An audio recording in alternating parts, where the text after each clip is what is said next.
Greetings folks, Bob with Deals on Wheels. I want to show you how to properly research a vehicle so that you don't overpay and that you don't end up a vehicle that's going to be a big headache for you down the road. First thing you want to do is go to my website. All links will be in the description down below. You could also go to bob@sellmethecar.com if you have any questions and email me. What we're going to do here on my website is go down to item number 3. So you will click the broker services link on the top menu, and then you will get this page for broker services. You go down to item number 3, and these are the variables that will come into play for the most part for your particular vehicle, be it a car, truck, van, or SUV.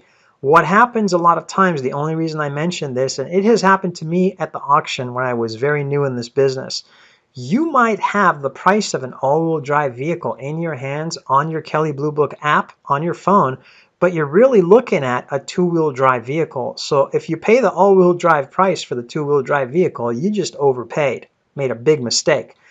You might be looking at a four-door sedan that costs more in that particular year, make, and model, and you are actually looking at a two-door coupe. So you pay the four-door price for the two-door coupe, again losing, or vice versa. It may be that in that particular vehicle, the two-door costs more than the four-door. You're looking at the four-door but paying the two-door price. You might be looking at, if it's a truck, you might be actually looking at an extended cab, which would have, let's say, the 2 full-size doors and then 2 half-size doors that open from the inside out. They call those the suicide doors.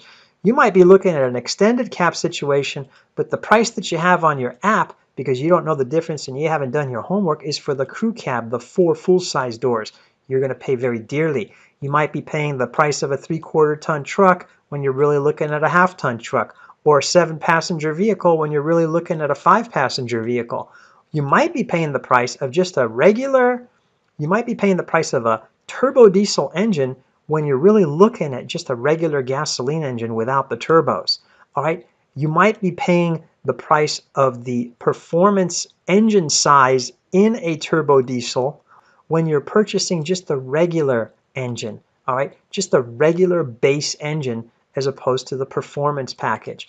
Or you might be paying the price of a automatic transmission for a 5-speed or a 6-speed manual transmission. So these are all variables that you need to be aware of, think about, cognizant of. This is kind of your meditation before you even start to look for a vehicle. You want to take all the variables into consideration, have your game plan together.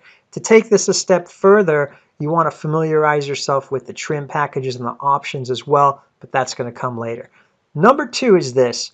If you are very new at this, and I want to give you a basic understanding, you could just go to this particular link, and I want you to read up on at least what constitutes a SUV as opposed to a crossover. When it comes to trucks versus wagons, what is the difference? When it comes to a minivan versus a crossover, what is the difference? What's a luxury vehicle versus a mainstream vehicle? Very basic questions and definitions. What's a coupe versus a sedan? You've got 4-door and you've got 2-door convertibles. You need to be aware of all of this. Otherwise, you're going to overpay.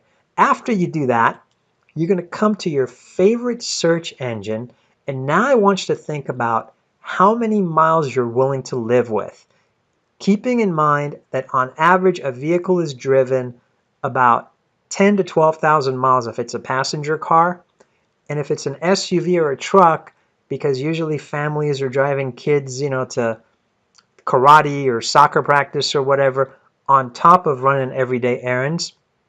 Or if it's a truck, you're using it for work, transporting goods, delivering products, in addition to your personal life. On a SUV or a truck, 12 to 15,000 miles is average. On a regular passenger vehicle, 10 to 12,000 miles is considered average. So if you're willing to live with 80 to 100,000 miles, you want, and it's 2018 right now, you want about an 8-year-old vehicle. So you come over here to your favorite search engine, you have the year and the mileage in mind, and you just type top 10 2010.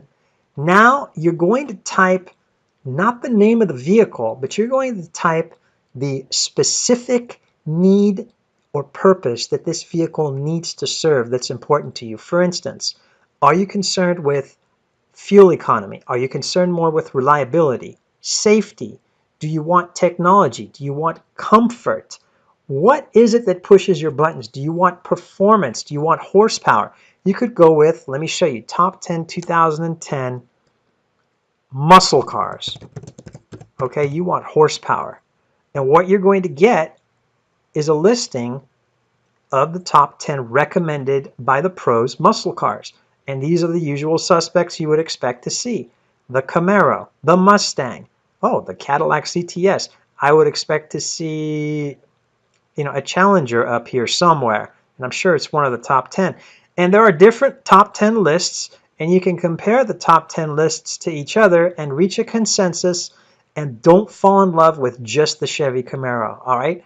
Consider 2 or 3 of the top 10 vehicles and then move on to the next step, which will be as follows. Now, by the way, just to demonstrate top 10 2010 muscle cars, you could be looking for top 10 2010 safest vehicles. If safety is a big concern to you, okay, they're going to break that down for you. You could go for the top 2010 top safety picks by IIHS. That's a good way to do it. You might be looking for the top 10 2010 tech vehicles. Okay, you're going to get the top 10 tech vehicles. You might be looking for economy, and I just want to give you a little advice here. Fuel efficiency, let's say. You want to throw in non-hybrid if you're not looking for. Now you could show off some of your newfound knowledge by typing sedan here, okay, as we discussed earlier. You want to type non-hybrid if you're looking for fuel efficiency when you're going back to 2010, because let me give you a word of caution from experience. When these hybrid vehicles, these batteries are approaching the end of the warranty period, be it due to the mileage or the years, they are so expensive to replace that the vehicle is just a throwaway vehicle when the battery goes bad. It's not even worth taking a gamble on. That's my personal experience. Toyotas tend to be a little bit better, those batteries in the Toyota vehicles, than the Hondas and the other vehicles that I've heard of or have purchased in the past. So just keep that in mind. You might want to make this distinction if you're looking for an older used vehicle, non-hybrid sedans. And then within these listings, I have a sneaky suspicion that the Jetta might be a turbo diesel, which tends to be a very expensive vehicle. The Golf, again, might be a turbo diesel that is a very expensive vehicle. So you want to keep that in mind too. If there's a diesel listed here, it's going to be a very pricey vehicle. So if you're looking for an economic, fuel-efficient car, you want to watch out for that as well. But this is how you're going to find your particular year, make, and model. My whole point is what you want the vehicle to achieve. That's how you're gonna start your search, and you're gonna narrow it down by year, and then you're gonna let the pros and people doing reviews tell you which vehicles fit the bill that you're looking for. Next thing you're gonna do is come to this website, autoevolution.com. Based on the vehicle that you're looking for, you're gonna click this box. You'll get a drop-down menu. You're gonna pick the cars link, and then you're gonna get a listing of all the vehicles. And let's look for something real common.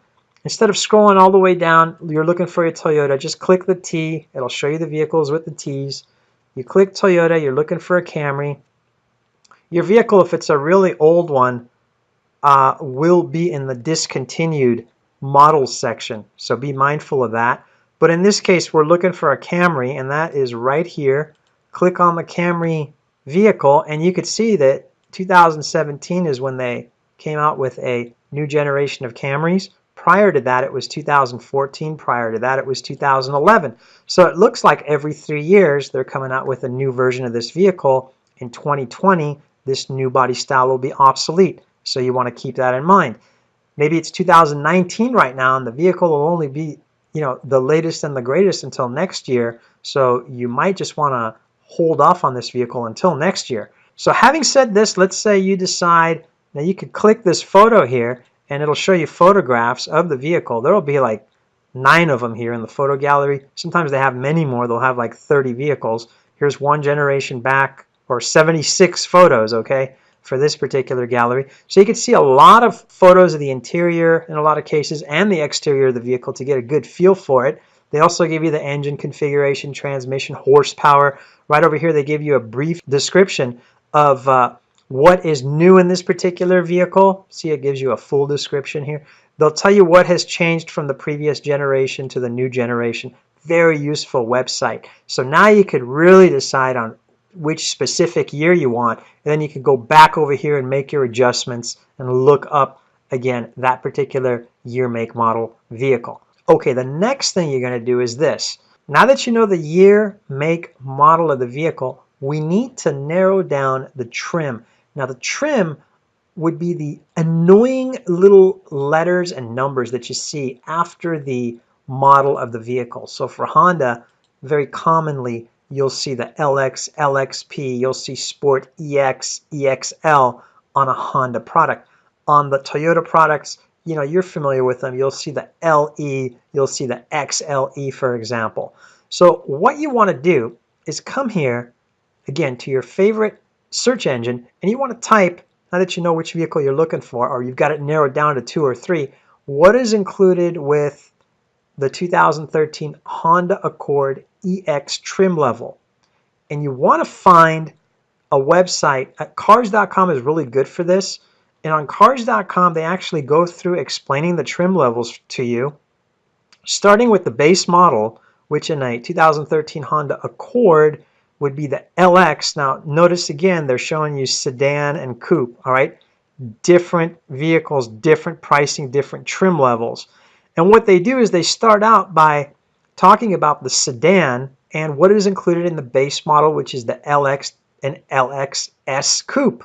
They give you all the standard features. They move up one trim level, which would be the sports sedan. Now in the sports sedan, you add these features to what you saw up here unless one of the features is duplicated, okay? In which case, obviously, if it's duplicated down here, obviously it'll be included. Let me show you an example. See how we have fog lights up here and we have fog lights down here? Now we've gone to the EX trim from the sport trim, all right? So fog lights is duplicated. Obviously, the trim that's one level up will include the fog lights in addition to a whole bunch of different features that you don't see up here in the lower trim level. All right, and then they go to the EXL. L denotes leather in a Honda product. You can see leather trim seats right here. And then again, you've got everything up here, okay, that is not duplicated down here in addition to everything that's down here. And then they distinguish the V6 coupe. You know, they start all over again, giving you the trim levels, all right, continuing down. So you'll want to do that. Familiarize yourself a little bit with the trim level. This way, again, you won't be overpaying. If you pay the price of an EX, which usually includes in a Honda product, the alloy wheels that tend to be bigger and the sunroof, if you pay that price for an LX, which is the base model with the hubcaps and no sunroof, then, you know, you just dealt yourself out of more car by not doing the research. Next thing you're going to do is look up any recalls on the vehicle. Especially lately, you know, we've had the problems with the airbags and so forth, and the accelerators getting stuck, and some of the door locks not locking, ignition problems, fuel pump problems. Look up the recall at this website based on the year, make, model. You could also call the manufacturer or the dealer in your town. If you have the VIN, the vehicle identification number, the vehicle which is commonly listed in the ad, be it by the dealer or by the private party seller, call up your dealership with the VIN and ask them if the recall work has already been done to the vehicle. And if it hasn't, if your vehicle is eligible to have it done for free, which is going to inconvenience you. And if you can't get it done for free, it's going to cost you money. How much is it going to cost you? Because you'll have to negotiate that with either the dealer or with the private party seller before you purchase the vehicle. Next thing you're going to do is this. Next thing you're going to do is look up consumer reviews for your particular vehicle. So what you're going to do is, again, go to your favorite search engine and you're going to type the year, make, model of your vehicle and then just consumer reviews. So for instance, we'd come over here and say 2010 Toyota Camry, and we could just say LE just for giggles. Consumer reviews. And now we're going to see what people who have actually owned this vehicle, and it's usually Edmunds that has the good ones, have said about the vehicle. And you can see here we've got 186 reviews, so a good sample size from which to choose. The vehicle overall gets an excellent score. 4.2 is very good. You could read the experts' reviews from when it was new down here, but it doesn't really matter. All right. It's, again, we want a review from someone who's owned this vehicle. Well, they do tell you the pros about the vehicle, the experts down here, and the cons. All right, which is good to know. And then, you know, you get the specifications too, performance, standard features, and so forth. But you've probably going to see a lot of that in the other phases that we've already gone over. So click this, read all 186 reviews. Before you start reading them, though, make sure you're on the right vehicle. So go right over here and look, if you're looking for the LE, which, as you can see, it's got the most reviews. It's probably the most common. That's why it has the most reviews. There are a lot of them out there. Go ahead and click that, and you will then start reading the reviews. Now, note this. This is the important thing. It's a 2010 that this guy bought in 2012, and they'll tell you a little bit about it. He'll tell you he bought it with 14,000 miles, and he's put 6,000 miles of mixed driving on it. And, I mean, on a Toyota Camry, one of the most reliable vehicles in the world, if it's 2 years old with 14,000 miles and you put it's got 20,000 miles on it, you're probably not going to have very much wrong. And think about it, it's still under warranty. 2 years, I mean, it's got a 3-year, 36,000 mile warranty on it. Turn off tracking. How about no thank you? I want to keep tracking on. So it'll tell you, and the guy will go through and he'll tell you all about it. And what you want to do is keep in mind, again, that this is kind of insignificant because the guy only owned the car for 2 years. Go down and look for, again, this guy only owned the car for 2 years. Okay, this guy owned it. Now it's, at least it's out of warranty now. This guy in 2014 bought the vehicle. He said he bought some tires, so it needed tires by then. We don't know how many miles. Assume that since it's a passenger car, like I said earlier, it's got 10 to 12,000 miles per year on it, although it may have more. Here comes this tracking thing again.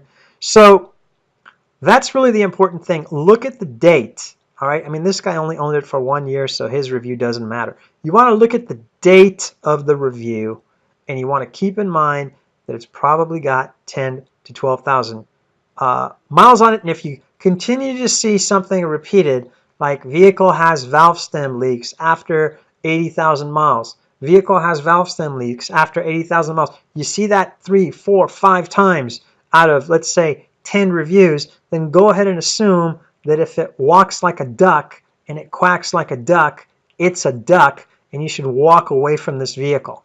All right, very, very useful. When I want to purchase a vehicle that I've never purchased before, like a luxury car that might have a lot of issues, that's older and out of warranty, I come over here. This is gold. I turn every rock over. This is not unlike going to Amazon to read a bunch of customer reviews before buying a laptop computer, or I don't know, or maybe a diagnostic tool, okay? Very important that you do this step. Next step, if you're buying a newer vehicle, let's say you're buying a, let me see, what did I pick out here? I bought a, I picked out out of warranty, just out of warranty, a 2013 BMW 320i vehicle sedan, okay? And you want to approximate, and you want to see how much this vehicle will lose in depreciation. Then I want you to go to, again, your favorite search engine, and all you have to do is type the key phrase true costs to own, and then the vehicle that you're looking for. Let's say in this case a 2014 BMW 320i sedan, true cost to own Edmunds. Excellent. So we go over here, and again, we're going to drop this menu down and make sure we're looking at the right engine, the right automatic transmission configuration. All right, we're going to make sure it's the right 320i sedan. Okay, 8-speed automatic. Okay, I'm not looking at a manual here. So I'm going to go ahead and pick this. It's a 2014. We're in 2018 now. Let's say it's a 3-year-old vehicle. So I'm looking at, let me make a comment here about Edmunds.com. Their prices are ridiculous. They're so far off on their prices, it's not even funny. Do not use Edmunds.com for pricing. Let me let you in on a little inside baseball, okay? The biggest obviously, you know the biggest car appraiser is KelleyBlueBook.com. The same company that owns the biggest wholesale auction in the country, I should say, owns KelleyBlueBook.com. Cox Communications has a subsidiary, Cox Automotive Group, and Cox Automotive Group owns not only Manheim Auctions, the biggest auction in the world, which I purchase vehicles from all the time, but they also own KelleyBlueBook.com at the appraisal level, and they also own Autotrader.com at the retail level. Perfect vertical integration, pretty much a monopoly in the car market. So Edmunds, I'm not going to depend on Edmunds when I could rely on prices from Cox Communications, Cox Automotive Group. They own not only Manheim.com, they're sharing prices, wholesale prices across 3 platforms and retail prices across 3 platforms. Okay? Again, AutoTrader for the retail, and then you've got Manheim for the wholesale, and you got KelleyBlueBook.com in between the two, giving you sharing information from both of those sources. All right, it doesn't get any better than Kelley Blue Book. It used to be that Kelley Blue Book was way off too, until Cox Communications consolidated all 3 sources like we just went over. So come to Edmunds.com, great website. Go ahead and use it for the reviews. Go ahead and use it for the true cost to own. But these guys are on crack when it comes to the valuation of a vehicle, in my personal opinion. So when you come to this, and you're looking at the depreciation of this vehicle, look, again, we're looking at a 2014. Right now it's 2018. We'll just call it a 3-year-old vehicle. So let's look at the depreciation first of all. $4,300 in year 1, $2,100 in year 2, $1,900 in year 3. And I'm purchasing it right here. So I could expect, if I were to just sit in my house like a hermit, order Papa John's pizza, and watch ESPN over the next 2 years without driving a mile, and this thing sits in my garage, I lose $3,000 right off the bat, okay?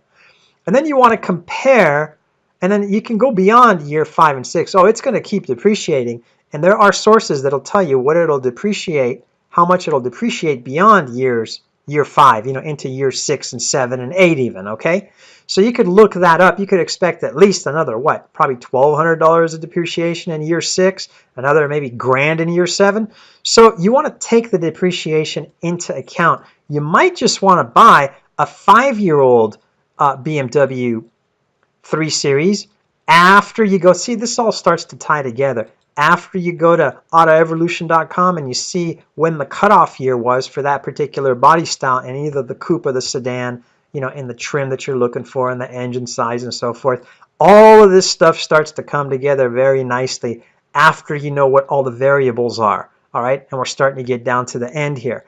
So you're going to check out not only the depreciation on the particular vehicle that you're looking for beyond the year that you're looking to purchase it. Let's say it's a 3-year-old BMW. It's still got a year under warranty left. All right, the warranty on these BMWs, at least in 2014, it was 4 years or 50,000 miles, whichever comes first. Second variable you're going to want to look at is maintenance of this vehicle in the future. The third that you want to look at are the repair bills for this vehicle in the future. Now, the thing that kind of gets me is, look, it's under warranty for the first 4 years, right? And so when you take it to the dealer, unless you do something out of the ordinary, like, I don't know, hit a pothole and bend, I don't know, a tie rod or some suspension parts, they're going to replace defective vehicles parts that are wearing out prematurely anyway. Like, I don't know, your AC compressor, a power window or something. Again, 4 years, 50,000 miles.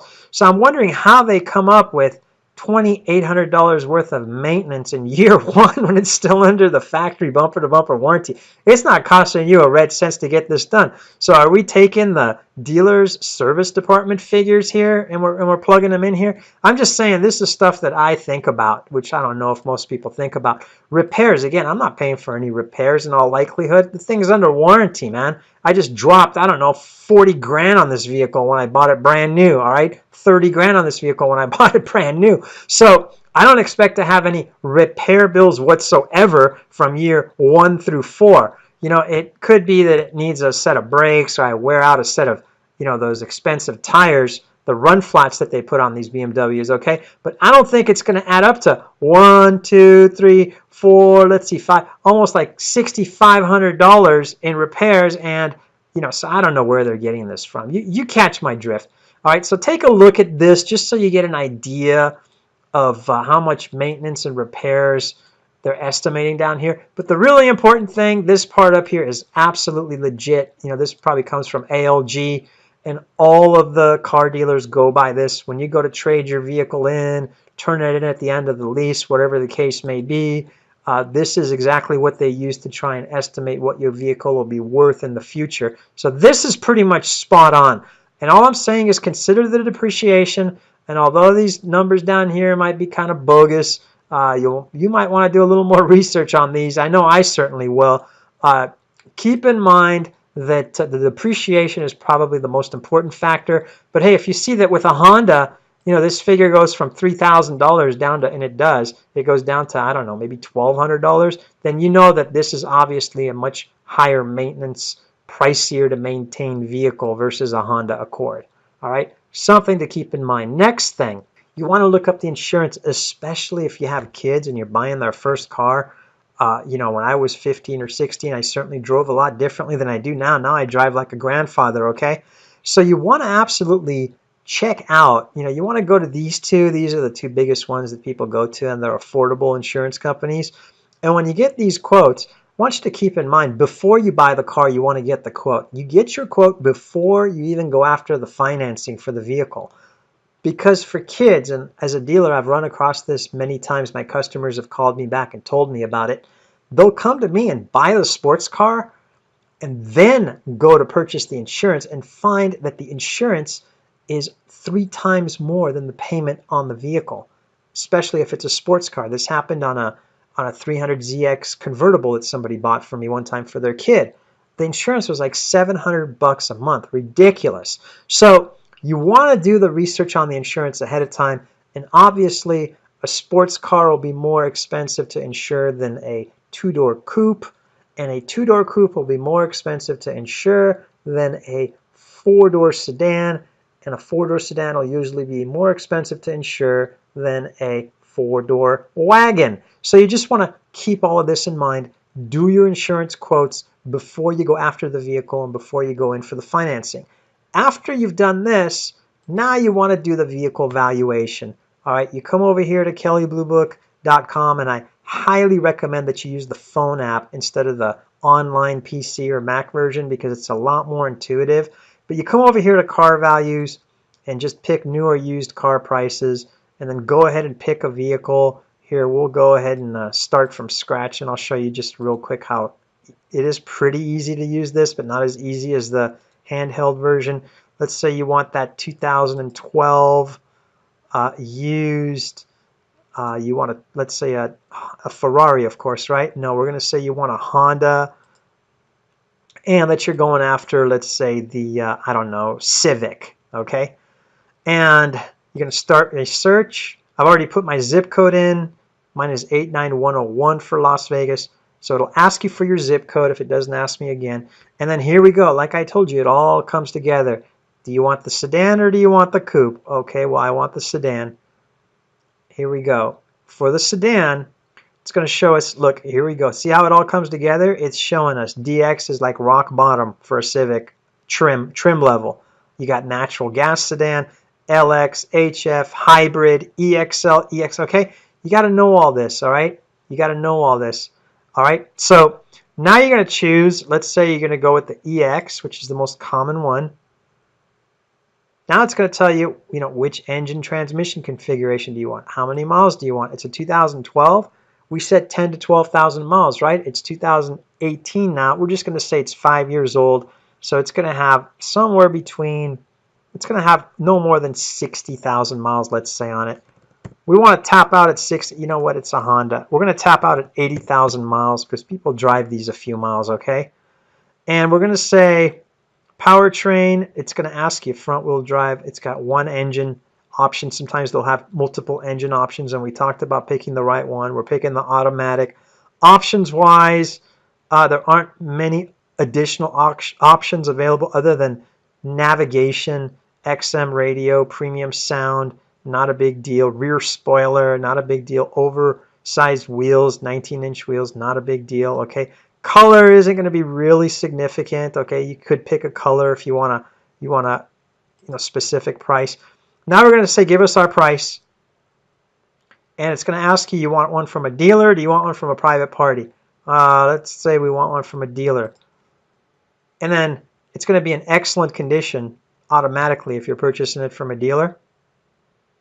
And it's telling you right now on the low end here, which would be the red area, it's $11,018. Now if over here you want to see a price, here's the price for the dealer, okay, typical listing price.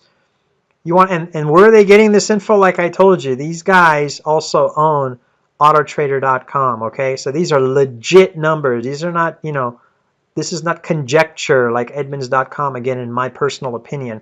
These are legit sharing of real prices across platforms owned by the same company, which is Cox Automotive Group. So now, let's say we want a private party range of prices, okay? Now you could pick the condition of the vehicle, and there is a definition of the conditions back here.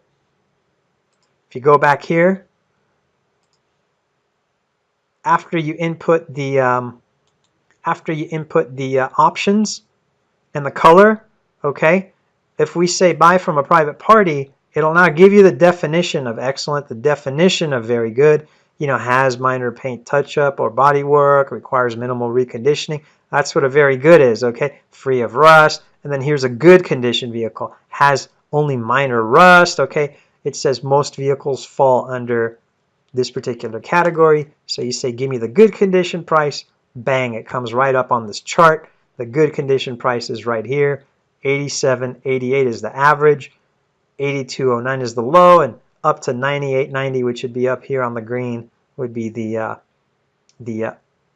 excellent condition price of the vehicle from a private party, which would be the green. All right, pretty intuitive. That's how you do the pricing. Now, after you got everything, taken into consideration, you apply for your loan, okay? And when you apply for your loan, this is a pretty good source here. I've had good luck with them as far as getting titles in after I pay off a vehicle. I might take a trade-in from a customer, and they might owe a little bit of money, and I'll pay it off, and I get the title on time. They do their loans lickety-split. They give you a quick answer. Your credit has to be pretty good, okay? If you're in Nevada or Utah and you have subprime credit, give me a call. I have the best source in town for getting you approved. It usually takes 24 to 48 hours to get an answer, and I'll show you the online application that I have for filling out. So you're going to apply for your loan now, and you're going to have your money in hand,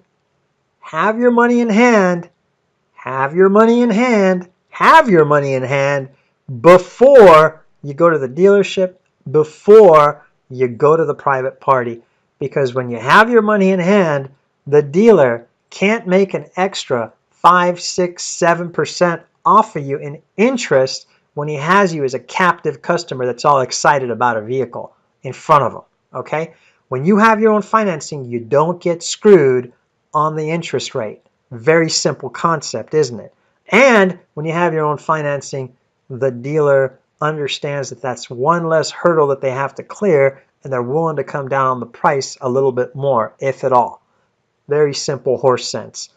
Next thing I want you to do, and this is after you get your financing, you want to see what the real market, I know you got the Kelley Blue Book, okay, retail, or the Kelley Blue Book private party, but then go to CarMax and see if the Kelley Blue Book retail prices that you got coincide with CarMax. Keeping in mind that these CarMax prices and the Kelley Blue Book prices, this price that you're getting here, this is for a private party, but let's say that this were for, instead of a private party, we're from a dealer. I want you to keep in mind that this $11,018 is before,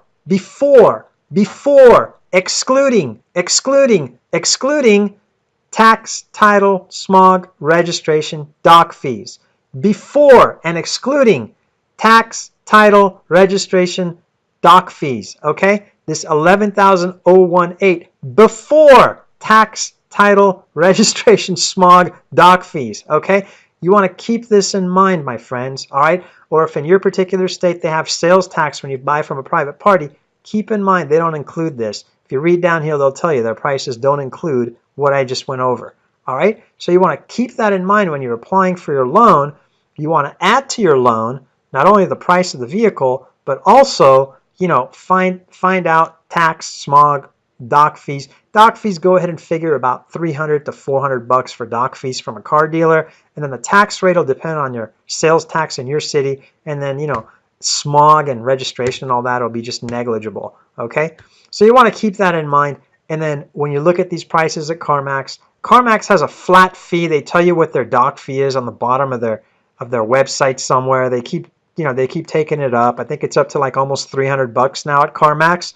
So just go ahead and, you know, very easy. You just search all cars by year, make, you know, find your car. Just follow the windows, the drop-down menus, and you'll find it. All right, we're looking for, here, I'll just show you how easy it is because a lot of times people want to actually see it done. They're telling you they have 487 Hondas, and that's just over here in Las Vegas. You could do a nationwide search, which would probably, no, it's better to keep it regional because if I'm in Las Vegas, I don't have a lot of cars with rust. So I don't want to compare a rust bucket from the East Coast to a California or a Las Vegas car that doesn't have any rust. Hasn't been exposed to what you guys are buried under 10 feet of snow right now. It's 2018, January 8th, right? Big blizzards on the East Coast. Your cars, Mike, we just have a little bit of rain today, okay? Our cars are in way better condition. So you want to do this regionally, okay? Compare, do this regionally. Don't do it nationwide like I'm doing Las Vegas, Nevada. And I could just pick, you know, Honda Accord. I could see they have 100. See how important, again, everything that we just went over is going to come into. See, there's the trim again. I got to pick the trim. I'm going to say, like I said, EX is very common. And I'm looking for, see, this has 4 doors here. I know it's the EX. I know it's the sedan. And you can go right down the line here. And most of these are in average to above average condition. No haggle price.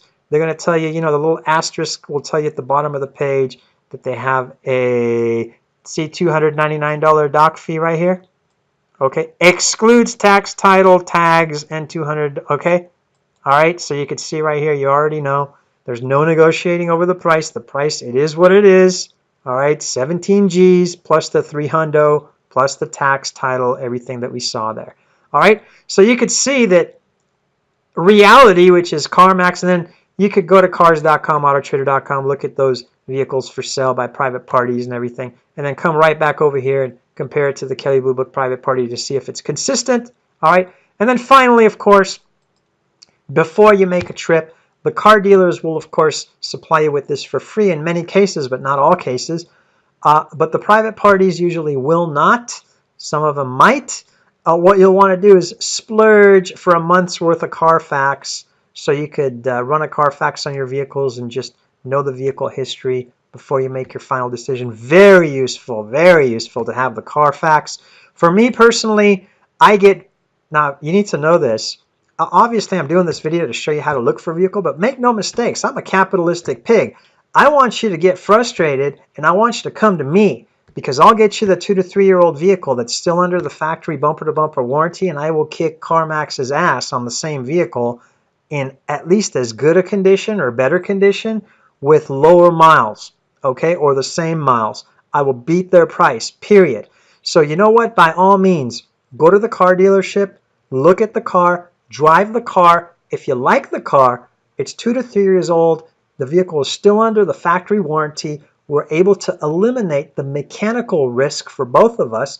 All that remains is the cosmetic condition of the vehicle, and for that, from the Manheim and Odessa websites, I get condition reports that show me every single flaw, including every single tiny little ding, tiny little scrape under the bumpers, tiny little scratch on the wheels, tiny little dot on the windshield, 5 or 6 little road chips on the front bumper. Okay, am I detailed enough? I know how much tire tread the vehicle has. I know how much gas is in the tank. I know how many keys it has. I know if it has the books and manuals. I know how much tire tread. I know the size of the tires, and I know that the brands are matching. Okay, I don't know if that's detailed enough for you, but those are the details that I get.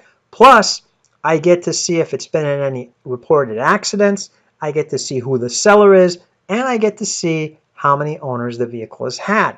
So what you'll want to do is do all this research, go down to the dealership, drive the vehicle, and if you like it, get a written contract from or a written offer from the dealer, walk right out of the dealership, give me a call, tell me what you looked at, and watch me beat your price. All right? Watch me beat your price. I'll either buy it for you locally or I'll buy it out here and ship it out there to you, and I'll still beat the dealer's price.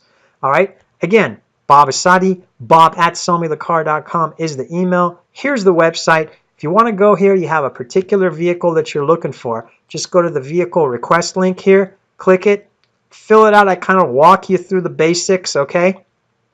Tell me what it is that you're looking for, or if you have a vehicle to sell, same thing, vehicle request. Tell me what it is that you want to sell, and I have a video in my library. It'll be linked to the end of this particular video. Make sure you look through it. It'll be on how to sell your vehicle at the dealer-only auction, and in many cases get close to Kelley Blue Book private party, provided you meet some criteria that I go over in the video. So whether you want to buy or sell a vehicle and you don't want to wait 6 months for it to depreciate in the meantime while the ad runs on Craigslist or CarGurus or Cars.com or AutoTrader.com or eBay Classifieds or eBay Auctions, okay, do I sound like I know what I'm talking about? Trust me, after 15 years in this business, yes, I have a little bit to offer you. Go ahead and tell me what it is that you're looking for. Purchase or sale. Fill out this little form. If you need credit, you're in Las Vegas or you're in Utah, just fill out this credit application and then we'll take it from there and get you the most vehicle for your money, period. With that said, I want to thank you very much for your time. Thank you for your continued viewership. Don't forget to like, share, subscribe, share it on your social media. If you have any questions, please ask them down below. I'll be happy to answer them as fast as I can to the best of my abilities. Also, in the links down in the description, you'll see my social media. Add me to your social media, because when I see the vehicle that you're looking for at the dealer auction, what I'm going to do is take a little video of it. I'm going to do a walk around and I'm going to show you all of the desirable attributes that you want in the vehicle, and then I'm going to show you all the flaws that covers my ass on the vehicle so that you can then give me a decision right there on the spot. And I will upload this video to either Instagram, Facebook, or Twitter. Go ahead and add me on all three just to cover all bases so you get heads up on the best vehicles before anyone else. In the meantime, thanks again. Bob@sellmethecar.com. I will see you on the next video.